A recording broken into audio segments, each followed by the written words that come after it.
Oi, gente! E aí, tudo bem com vocês? Como é que vocês estão? Hoje eu venho com conteúdo, filé, um conteúdo top. Nós vamos falar sobre medicação, vamos falar sobre muitas coisas importantes para a sua formação como cuidador. Então, vem comigo, minha turminha 19CDD09, que está começando mais um conteúdo. Você já me conhece, eu já me apresentei. Nós estamos agora no módulo maravilhoso, no módulo de noções de enfermagem. Um módulo que vocês precisam se dedicar, mais ainda do que vocês já vêm se dedicando, tá? Cada vez mais, se capacitando cada vez mais, melhorando cada vez mais. E é por isso que eu tô aqui hoje, com essa missão, para trazer o melhor para vocês, tá bom? Então vem comigo que tá começando mais um conteúdo. Pra gente iniciar, eu gosto de iniciar com coisas, né, pra gente refletir. Eu trouxe aí uma frase para vocês. Não há dias cinzentos para quem sonha colorido. Essa frase diz muito sobre o nosso momento, né? Um momento que às vezes parece cinzento, que a gente fica desesperado, com medo, ansioso, mas que a gente tem que pensar que tudo vai dar certo. A gente tem que botar pensamento positivo, a gente tem que ser positivo, né? Porque tudo isso vai passar. E esse é o momento para que a gente reflita, para que a gente faça novas escolhas e para que a gente continue persistindo com os nossos objetivos. Porque a gente não pode fraquejar, né? A fraqueza nos faz, muito maus, nos faz ficar triste, nos faz ficar para baixo. Agora, a coragem de enfrentar, aí essa sim nos levanta, tá? Então, por mais que tenha um dia cinzentos, por mais que tenha um dia tristes, acredite, sonhe colorido, que tudo vai dar certo, tá bom, meu povo? Com essa animação e com essa mensagem que eu começo nosso conteúdo de hoje, tá? Como vocês sabem, nós estamos nesse módulo que é muito importante para a formação de vocês. Então, quero que vocês peguem lá o módulo de noções de enfermagem, abram lá no capítulo 2, a partir da página 19, tá bom? E hoje nós vamos falar sobre os cuidados com a medicação, né? Com a administração dos medicamentos desse paciente, certo? Então, tá imperdível. Lembrem-se que é sempre no esquema de ler o conteúdo, reler, fazer fichamento, ver as dúvidas, assistir nosso conteúdo aqui, fazer as atividades, tá bom? É sempre nesse esquema, a gente trabalhando assim, tudo dá certo, tá certo? Então, eu queria iniciar com uma pergunta para vocês, já que a gente vai falar sobre medicamento, né? Queria que vocês me dissessem o que é uma fórmula farmacêutica. Então, bora lá. 5 segundinhos aí para vocês pensarem o que seria uma fórmula farmacêutica. E aí, já ouviram falar desse termo? O que é que vocês acham, né? Gente, a fórmula farmacêutica é a maneira como a medicação ela se apresenta, certo? Então, nada mais é do que a apresentação da medicação. É exatamente como ela chega até você. Então, nós temos vários tipos de apresentação de medicamentos. Dentro de 3 principais tipos, que são eles: sólidos, líquidos e semissólidos. Então, a fórmula farmacêutica é a maneira como a medicação se apresenta, se ela é líquida, se ela é sólida ou se ela é semissólida, certo? E aí, dentro de cada grupo desse, a gente tem tipos, subtipos. Então, por exemplo, nas formas sólidas, nós temos comprimidos, nós temos cápsulas, nós temos drágeas. Na forma líquida, nós temos xarope, solução, suspensão. Na forma semissólida, eu tenho um pomada, eu tenho um creme, eu tenho um gel, certo? Então, essas são as formas farmacêuticas. A forma farmacêutica é a maneira como o medicamento ele se apresenta. E eles são, basicamente, divididos em 3 classes: sólidos, semissólidos e líquidos, tá certo? Então, vamos lá. Como eu já disse, são sólidos, semissólidos ou líquidos. Vamos conhecer, então, a maioria dos representantes, né? Quase que 100% dos representantes das formas sólidas, gente. Então, aqui tem alguns tipos de formas sólidas que vocês já conhecem, tá? Então, as cápsulas, os comprimidos, os óvulos, as drágeas. Para quem não sabe aí, um pó eu já vi, né? O estomazil, esse pozinho que a gente toma, isso que você dilui, certo? É um exemplo, o estomazil. Cápsula, todo mundo conhece uma cápsula, tá aqui, eu tô mostrando. Comprimido também, tá aqui o branquinho, esse é redondo, mas pode ser oval, pode ser rosa, vermelho, a cor que a indústria farmacêutica quiser produzir ele, tá? Não precisa ser branco e redondo, não. A gente tem várias formas de comprimido. Tem comprimidos que são mais compridos mesmo, né? Então, vai variar como a indústria quer produzir ele. Mas óvulos, prof, eu não sei o que é. Gente, óvulo é como se fosse uma cápsulazinha dessa aqui, ó. Só que é uma forma farmacêutica que vai por via vaginal. Ela não é tão conhecida, mas é uma forma farmacêutica usada no meio obstétrico, né? Para fazer reposição hormonal ou para fazer tratar alguma vaginose bacteriana, alguma coisa desse tipo, tá? Então, óvulo é o nome que a gente dá a comprimido que vai por via vaginal. E drágia são esses comprimidozinhos que a gente chama de drágia, que são como se fossem amassadinhos. Parece uma balinha, um M&M's, parece um confete, né? A gente não chama eles de comprimido, a gente chama ele de drágia, tá bom? Então, essas são as principais representantes. Por que que eu, como cuidador, preciso saber das formas farmacêuticas, professora? Até agora eu não tô entendendo. Gente, porque é a partir das formas farmacêuticas que a gente vai fazer a administração dos medicamentos, não é? Então, eu primeiro tenho que conhecer a forma farmacêutica que eu vou administrar para depois saber administrar corretamente. Vou dar um exemplo. Se eu conheço a forma farmacêutica, eu sei a via que aquela forma vai ser administrada. Então, um xarope. Eu já sei que o xarope é por via oral. O paciente vai tomar lá pela boca. Um comprimido. Um comprimido é por via oral também, né? Mas um óvulo. Vocês acabaram de aprender que o óvulo já é por via vaginal. Um supositório, que é o que a gente tem aqui, ó, a foto, tá vendo? Vai por onde? Via retal. Então, por isso que eu tenho que conhecer as formas farmacêuticas, tá? As duas principais formas farmacêuticas sólidas, que eu chamo a atenção aqui, são essas, os comprimidos e as cápsulas, tá bom? Quero chamar a atenção para a maneira da gente manipular essas duas formas farmacêuticas, tá? É muito comum mesmo, que o paciente da gente tenha dificuldade de deglutir, tem a dificuldade de engolir um comprimido, de engolir uma cápsula, né? E aí, é comum a gente ver, né, técnicas lá para partir, para, né, condensar lá, para triturar os comprimidos e as cápsulas. E aí, galerinha, vocês acham que isso é certo? Vocês acham que a gente pode cortar uma cápsula de qualquer jeito ou um comprimido? Eu trouxe essa primeira foto aí de propósito, para vocês verem que tem comprimidos que tem essa divisãozinha, ó, que eu tô aqui com a seta, tá vendo? E tem outros que não tem divisão nenhuma, certo? Isso quer dizer o quê? Que sempre que a gente for fazer um comprimido, tá? Que tem essa partiçãozinha, quer dizer que eu posso parti-lo ao meio, certo? Se tiver outro aqui, ó, cruzando, fazendo uma cruz, quer dizer que eu posso partir em 4 partes.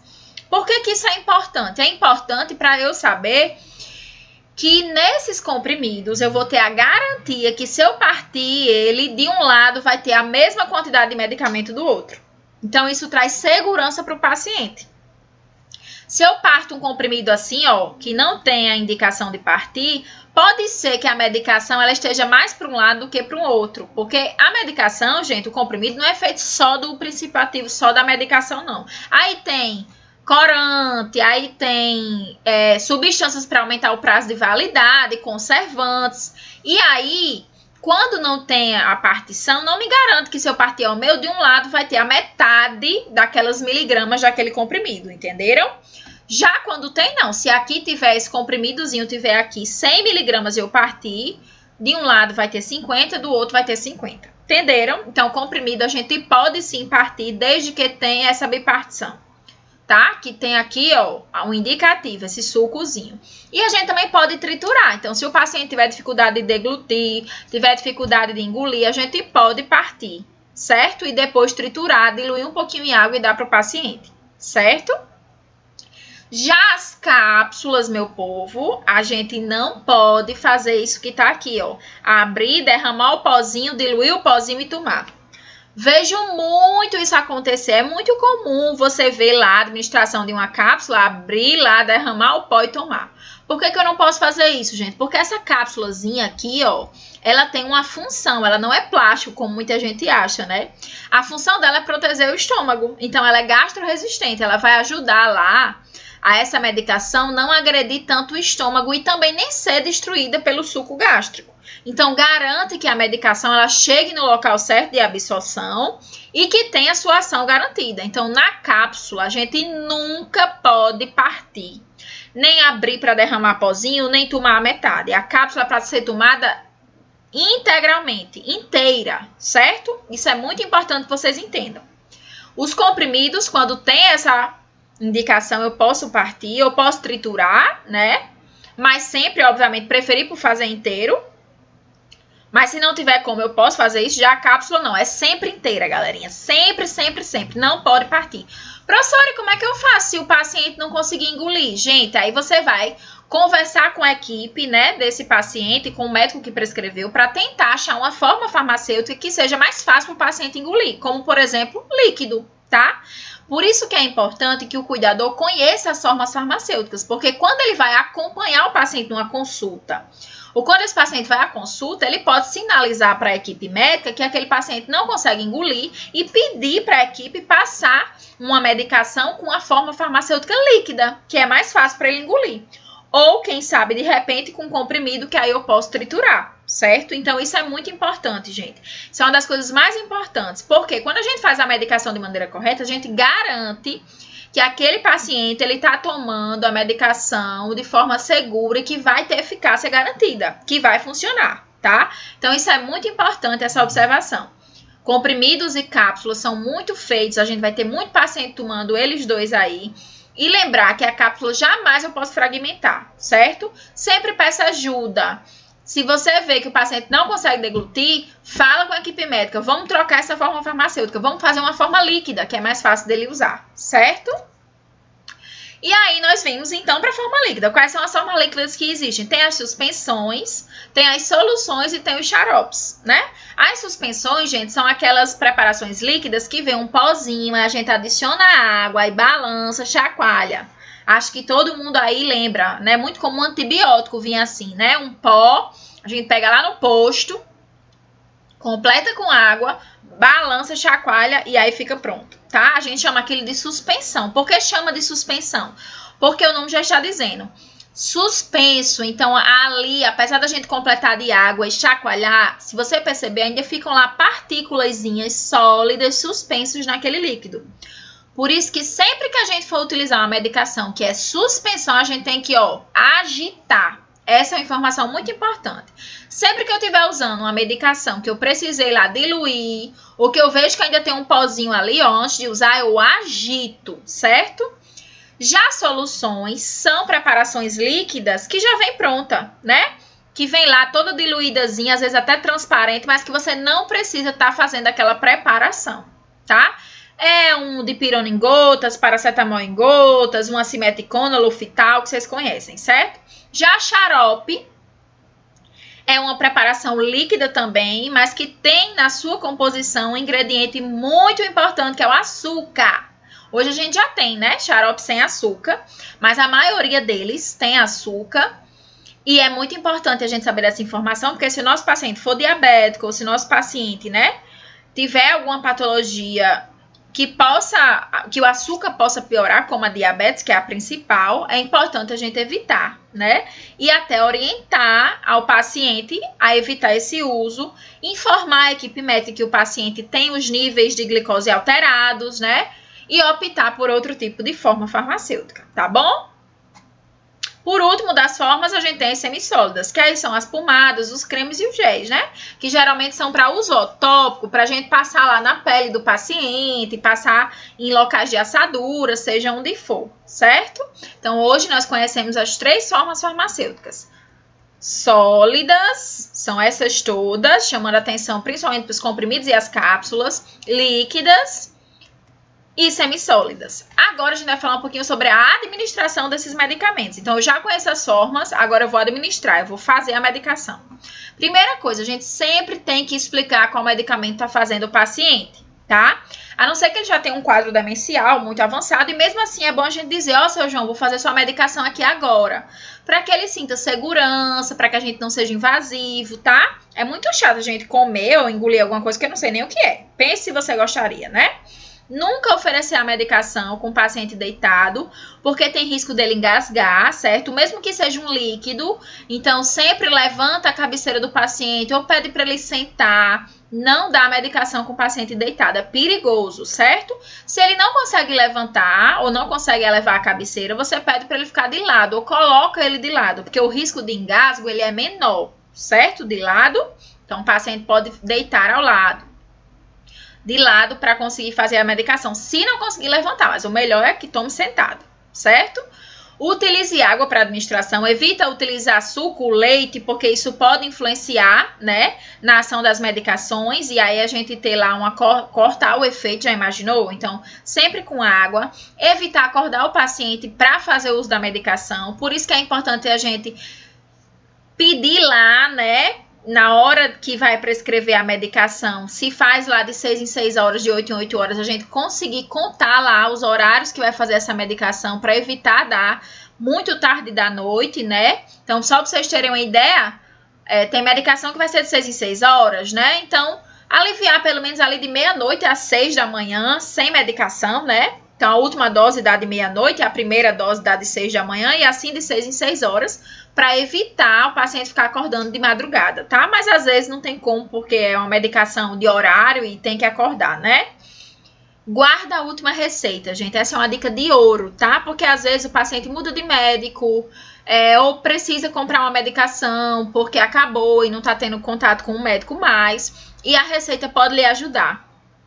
Tanto a comprar medicação, se conseguir comprar sem prescrição, né? Se for uma medicação que não exija, como também para auxiliar na hora de outras consultas, de novas consultas, certo? Ler a bula do paciente, das medicações do paciente é muito importante para a gente aprender sobre a medicação, sobre a doença que ele tem.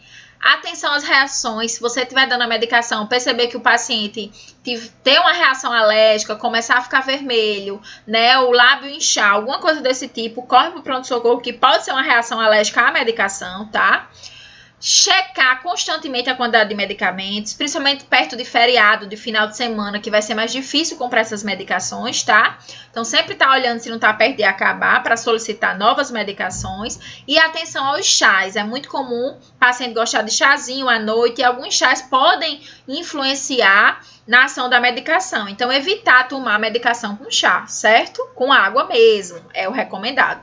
Aqui é só para lembrar, ó, para a gente guardar de forma organizada, evitar luminosidade em excesso, evitar, né, locais úmidos, banheiro, gente, nem pensar, né, é um local muito úmido, muito molhado. E na geladeira, se esse paciente estiver usando alguma medicação que precise para geladeira, um colírio ou até a insulina, que se precise guardar na geladeira, a gente nunca vai deixar na porta nem no freezer, certo? É sempre no meio da geladeira. Evita colocar nos locais mais altos, perto do freezer, senão vai congelar. E evita botar na porta, porque vai descongelar não, mas retirar a temperatura adequada, né? Porque a porta é o local que mais abre e fecha da geladeira.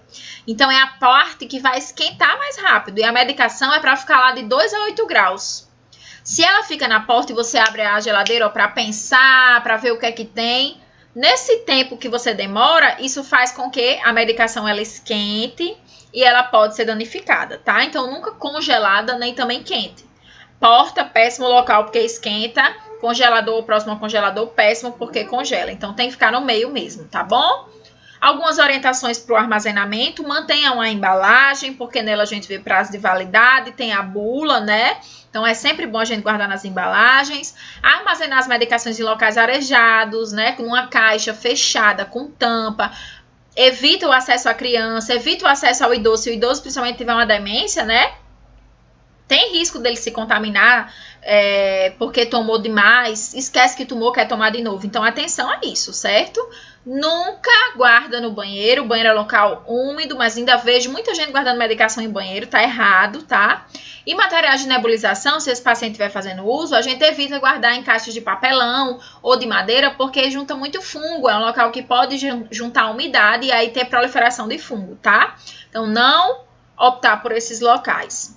Ok, gente, aqui eu trouxe uma ideia de tabela. Vocês vão encontrar no material de vocês uma tabelinha também, que vocês podem exercitar, tentar criar uma rotina de medicação para o paciente, certo? para facilitar o trabalho de vocês. Lembrem que a organização é muito importante. Estabeleçam uma rotina, façam um diário desse paciente, um livro de ocorrências, onde vocês possam botar a rotina desse paciente. A gente vai aprender na aula de rotina, mas principalmente também anotar as medicações, né? Anotar o checklist lá, fiz tal medicação em tal horário, fiz tal medicação em tal horário. Quando a gente registra, a gente fez, né? E o registro é muito importante no nosso trabalho, para garantir que a gente está fazendo o mesmo, tá certo? Então, muito importante que a gente saiba registrar, e aí as tabelinhas são ótimas, os diários são ótimos, as ocorrências, livro, o que for para a gente escrever dá certo. Vocês sabem como funciona, a gente vai fazer o exercício de fixação, vou mandar o link, vocês apertam, entram, respondem e apertam em enviar, tá? Já chega para mim, já vai sair lá a resposta, vocês já têm acesso quantos acertaram, se tiver dúvida, manda para mim que eu respondo, tá? E aí eu trouxe uma das questões que vocês vão encontrar lá. Quanto ao armazenamento de medicação ou de medicações, né? É ideal que se armazene em locais frescos e sem umidade, ok, como o banheiro. Como o banheiro, acho que isso aí não tá verdade não, né? Até a parte de locais frescos e sem umidade, ok. Mas o banheiro é ao contrário disso. Nem é fresco, nem é sem umidade. É só umidade, né? Só água que tem lá. Então, vejam bem aí para responder certo essa pergunta, tá? Nosso próximo conteúdo, nós vamos falar sobre cuidados com o quarto do paciente. Muito importante, tá? Porque é o nosso papel também como cuidador. Beleza, gente? Prazer estar aqui novamente. Saibam que eu vou estar lá no grupo de vocês. Todo sábado, das 1 às 3 horas, eu tô online direto lá para responder vocês, tá? Se você tiver dúvida em outro dia da semana, você pode mandar que assim que eu puder eu respondo, certo? Então é isso, gente. Foi massa. A gente se encontra no nosso próximo conteúdo. Estudem!